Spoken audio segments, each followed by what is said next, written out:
Muito bem, irmãos, voltando aqui, abra sua Bíblia no livro de Mateus, capítulo de número 7, e vamos ler dos versos de número 3 a 5.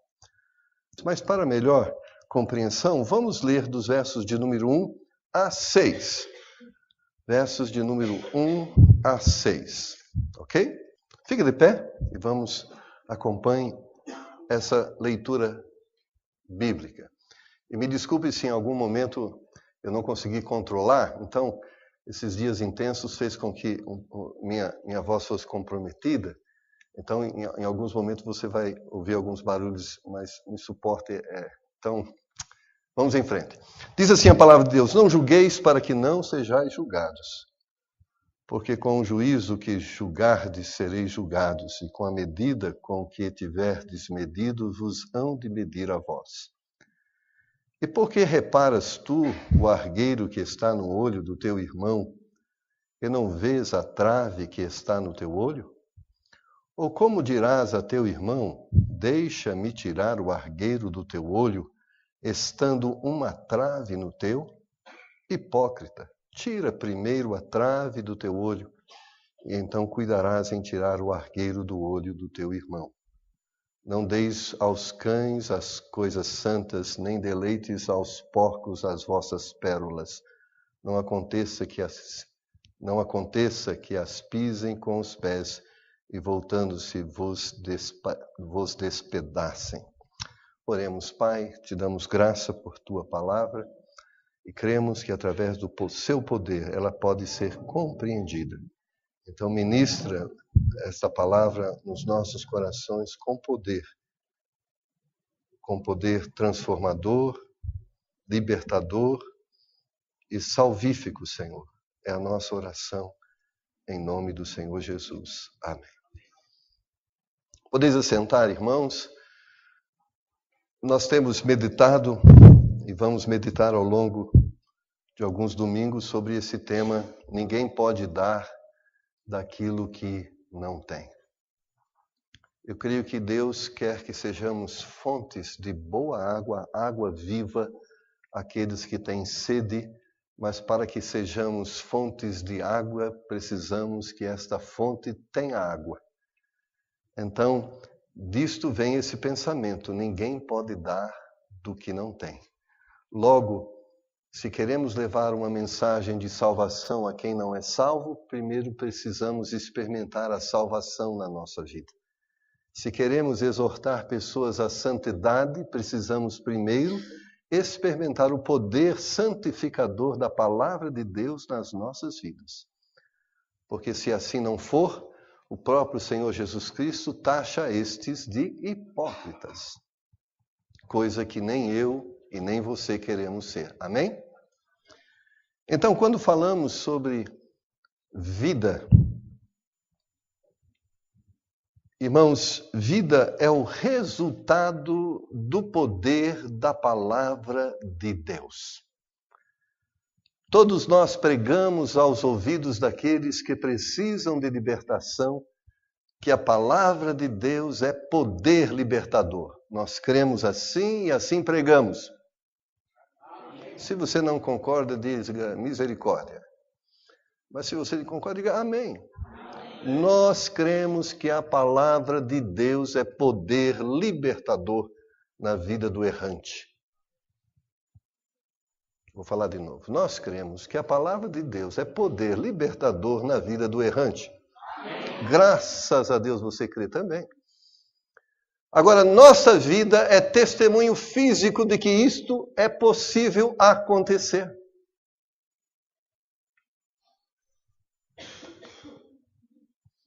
Ou seja, nós que somos cristãos, não só testemunhamos a nossa fé pela identidade que carregamos, mas testemunhamos nossa fé porque somos a prova visível de que aquilo que cremos é verdade. E quando isso não acontece, nós somos hipócritas. Vida, irmãos, é o nosso maior testemunho cristão. A palavra que não produz vida é só um livro.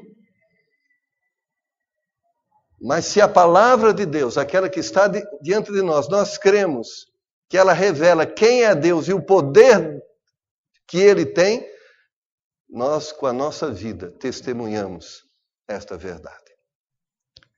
Vida, irmãos, não é uma opção para o cristão. É uma necessidade do cristão. Desassociar o cristianismo da prática é destruir o cristianismo. Nós pregamos mais o cristianismo com a vida do que com as palavras.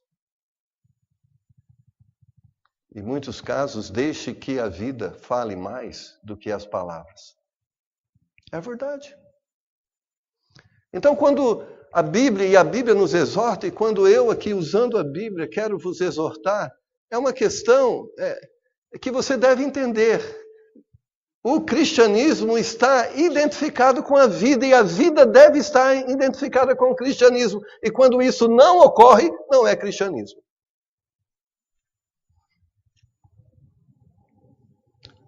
É a nossa vida que dá autoridade a nós de pregarmos o que precisamos pregar. Um exemplo. Quem aqui gosta de Coca-Cola, levanta a mão. Não precisa levantar, não. Eu sei, nós gostamos de Coca-Cola, não é verdade? E sabemos que Coca-Cola faz, certo, irmã Débora? Faz mal. Aí você chega para uma pessoa tomando Coca-Cola e diz, você sabia que Coca-Cola faz mal? Ela fala, sei. Então, você devia não tomar Coca-Cola. E você está com a Coca tomando. Ele fala assim, então, você também não sabe? Sabe? Por que você toma? Eu não consigo. Então vamos nos entregar ao vício, porque a gente não consegue. O cristão que não vive aquilo que prega é como aquele que bebe Coca-Cola e exorta o outro a não beber, entendendo que faz mal. Entender que o pecado é errado, irmãos, todo mundo entende. Agora, o cristianismo exige mais do que nós entendamos que há algo errado. O cristianismo exige que nós mostramos às pessoas que é possível viver de uma forma certa. Então, quando nós não vivemos o que pregamos, nós estamos dizendo o que eu sei, o que você sabe acerca desta coisa é terrível, mas nós não temos condição de vencer e suportar a tentação de praticar o ato. Se o cristianismo é pregado sem vida, é um cristianismo que prega que não existe esperança. Porque nossa vida é o testemunho visível da esperança. Então, vida, irmãos, para um cristão, não é uma opção, é uma necessidade. Se você quer ser cristão, o seu objetivo deve ser ter uma vida cristã. Porque se você não quer ser um cristão na prática, o cristianismo não lhe interessa e não vai lhe interessar. Porque o cristianismo que não gera vida é um cristianismo entedioso, chato. Eu falo, às vezes, estar na igreja é uma sessão de tortura. Mas quando a gente entende que essa tortura é para nos aperfeiçoar, a gente diz, glória a Deus, que bênção estar na bigorna de Deus. Porque o que Deus quer é que quando nós saiamos daqui, Ele seja percebido na nossa vida. E o que Deus não gosta é quando Ele ensina e as pessoas não praticam o que Ele ensina. Isso o deixa entediado, no sentido de triste com essa situação. Você não quer ser hipócrita, amém? Pelo menos alguns. Você não quer ser hipócrita? Ai, graças a Deus, alguns se converteram. Irmãos, a pior coisa que tem de um ser humano é a hipocrisia. É preferível uma pessoa sincera, humilde de mente, dizendo, eu sou desgraçado, pecador, sujo, por práticas abomináveis. Mas eu estou aqui pedindo ajuda. Por favor, me ajude. Do que o hipócrita Não sou como os outros. Não sou como você. Ah, como isso? Nos agride muito mais ao Senhor. Paulo, escrevendo em 1 Coríntios, capítulo 9, versículo 27, ele tinha isso em grande peso sobre a sua vida. Ele dizia: antes subjugo o meu corpo e reduzo a servidão, para que pregando aos outros, eu mesmo não venha de alguma maneira ficar reprovado.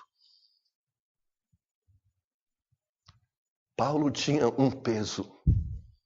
Ele diz: eu me humilho diante de Deus. Eu clamo pela sua misericórdia.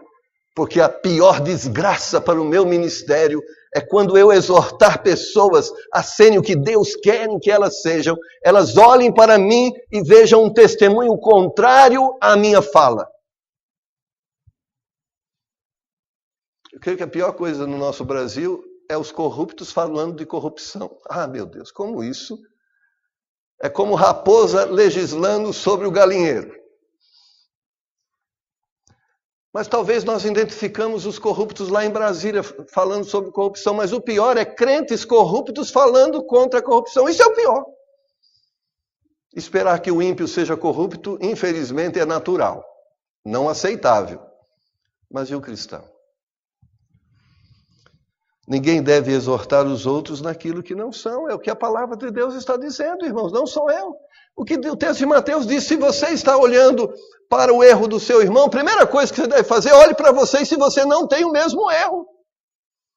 Porque se ele está errado, primeiro está errado você, que está vendo o erro nos outros. E talvez Deus está usando os outros para mostrar o seu erro e não mostrar o erro dele. Olha como é terrível uma pessoa agindo assim. E você olha a pessoa e Deus está falando: agora olhe para você, é isso que você é.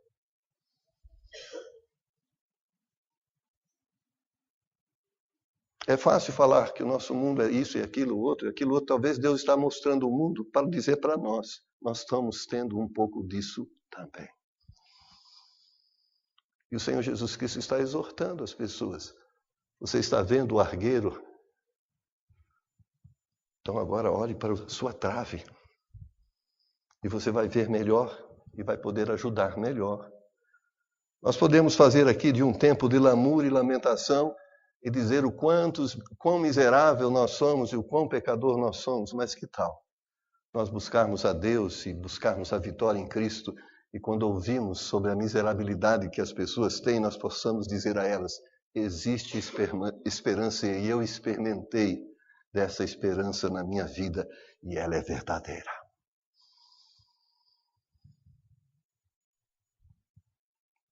Há um princípio defendido por Paul Meyer no seu livro 25 Chaves para o Sucesso. E se você tiver a chance, leia esse livro. Que as pessoas terão mais facilidade de inclinarem seus ouvidos em direção àqueles que têm alguma coisa em suas vidas que eles gostariam de ver na vida delas. Se você observar Mateus capítulo 4, versículo 19, Jesus disse: vinde após mim e eu vos farei pescadores de homens. Grife aí nesse texto: vinde após mim e eu vos farei. Olhando para Cristo, seguindo eles, se tornariam pescadores como ele.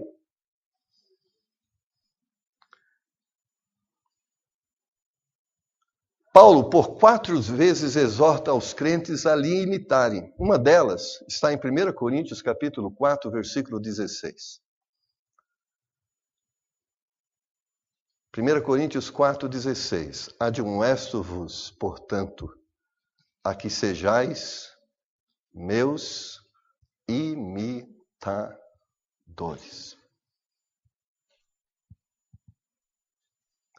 Talvez isso soe aos meus ouvidos com grande peso, e é isso mesmo que deve soar aos seus ouvidos. Nós cristãos não podemos ser hipócritas. Não podemos. E também não podemos nos acomodar e nos acovardar, já que eu não posso pregar, não vou pregar. Não é isso. O sentido aqui desse momento, dessa exortação, não é isso. Olha, você não pode pregar. Não, o sentido é outro. Você precisa poder pregar. É isso, você precisa poder pregar.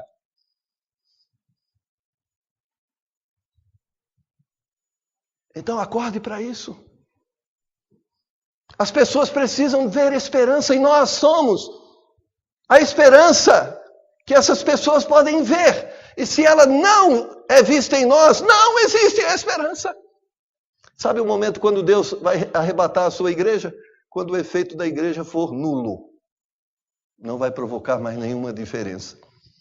Quando a igreja não tiver mais o poder de influenciar as pessoas pelo seu testemunho a serem pessoas diferentes, sabe o que vai acontecer? Arrebatamento. Não aconteceu o arrebatamento, então ainda existe esperança. E a esperança é a partir dessa verdade. Porque precisamos da palavra de Deus, é porque ela que vai nos dar autoridade para pregar, agindo primeiro em nossa vida. A palavra de Deus é autoridade em si mesmo. Mas que ela seja autoridade na nossa boca, ela precisa estar atrelada à vida. Porque se não tiver vida, é hipocrisia. É o que a Bíblia diz. Irmãos, é fácil ter nome de crente, difícil é ser crente.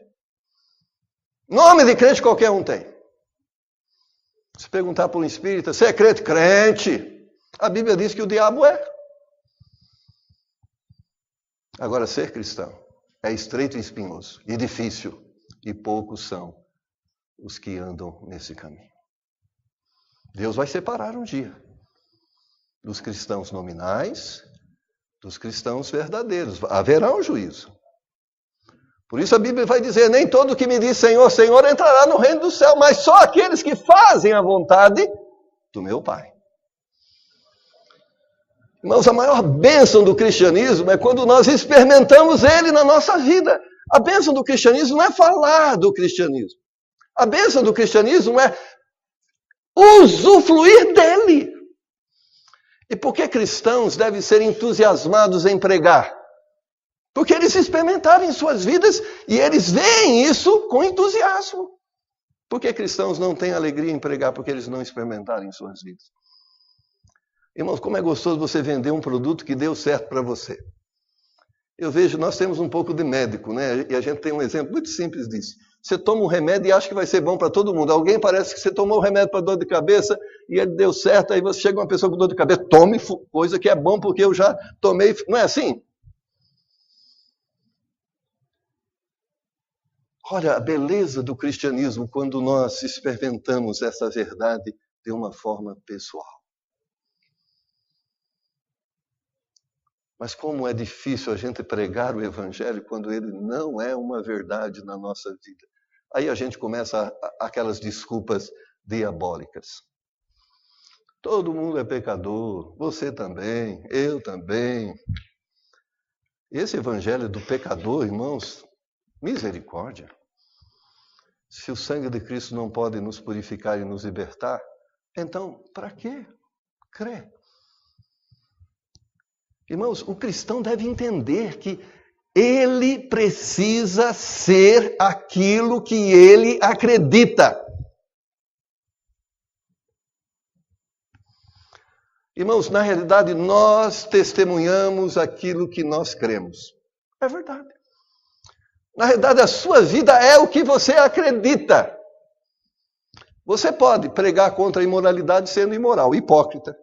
Mas a sua vida vai revelar que você é imoral.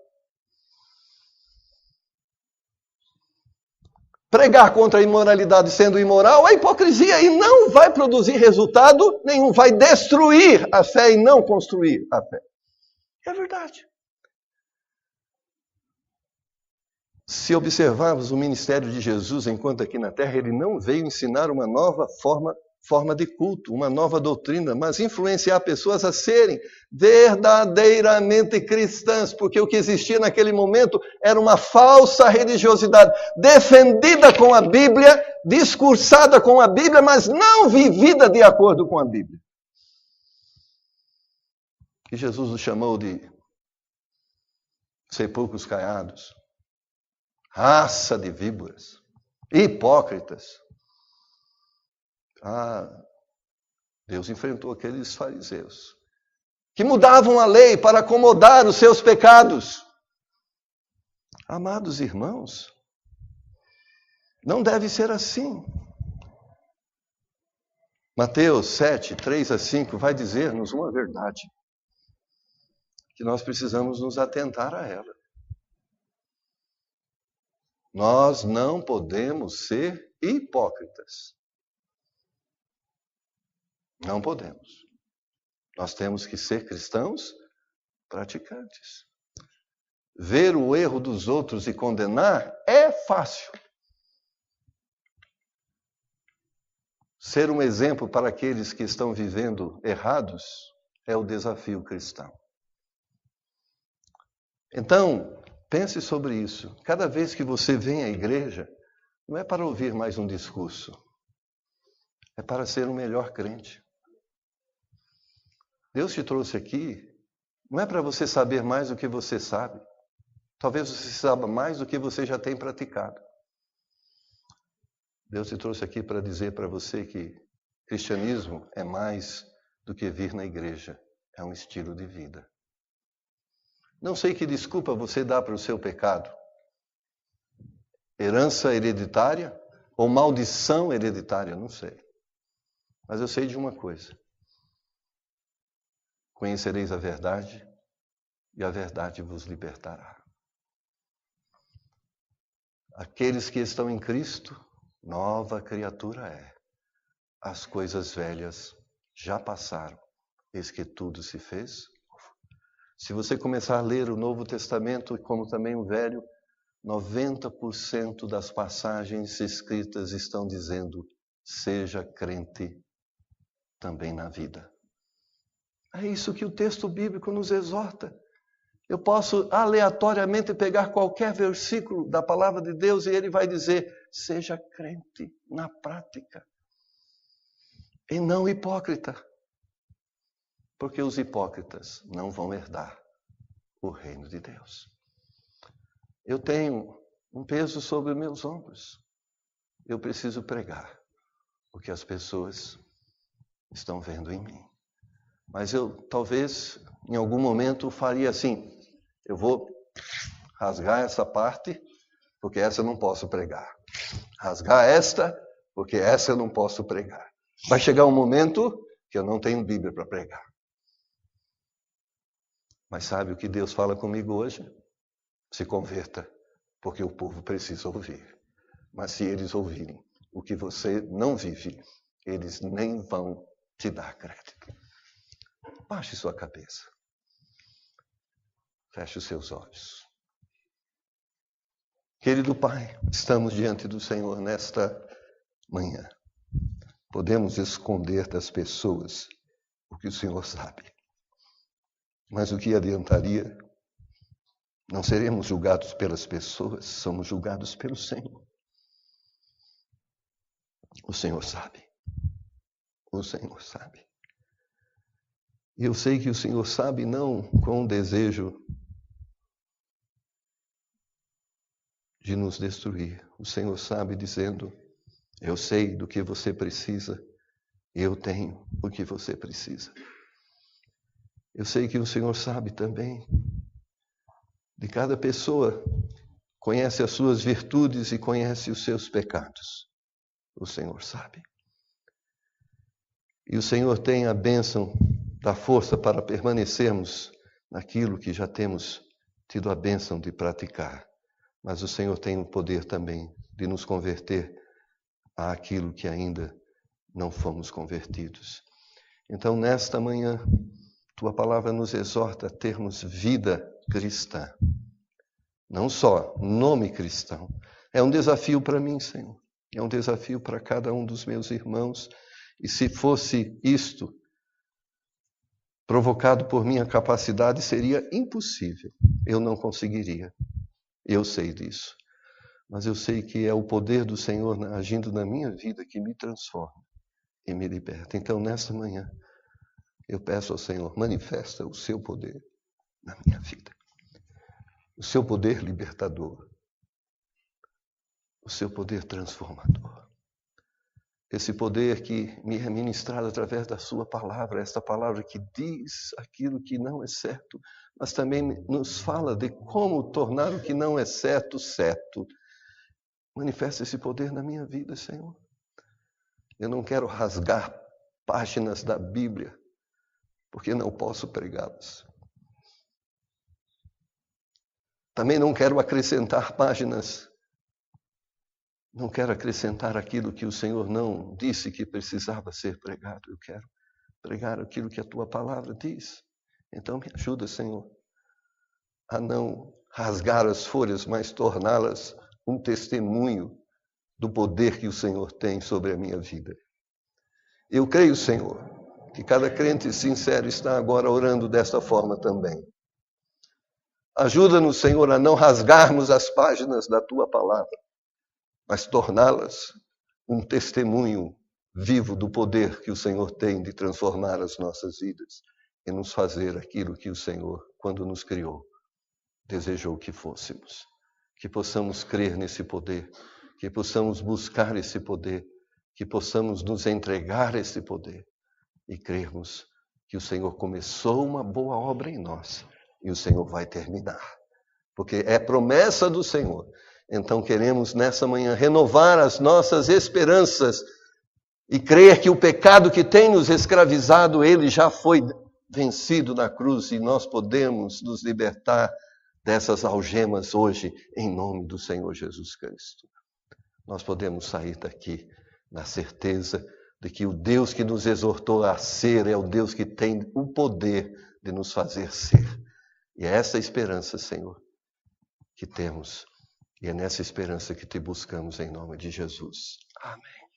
Você crê que Deus pode transformar a sua vida? Amém. Então vamos praticar esta fé e testemunhar ao mundo que Deus tem poder de transformar pessoas e nós testemunhamos e somos testemunhas desse poder. Amém? Que Deus te abençoe, irmão. Vamos em paz, o Senhor é conosco.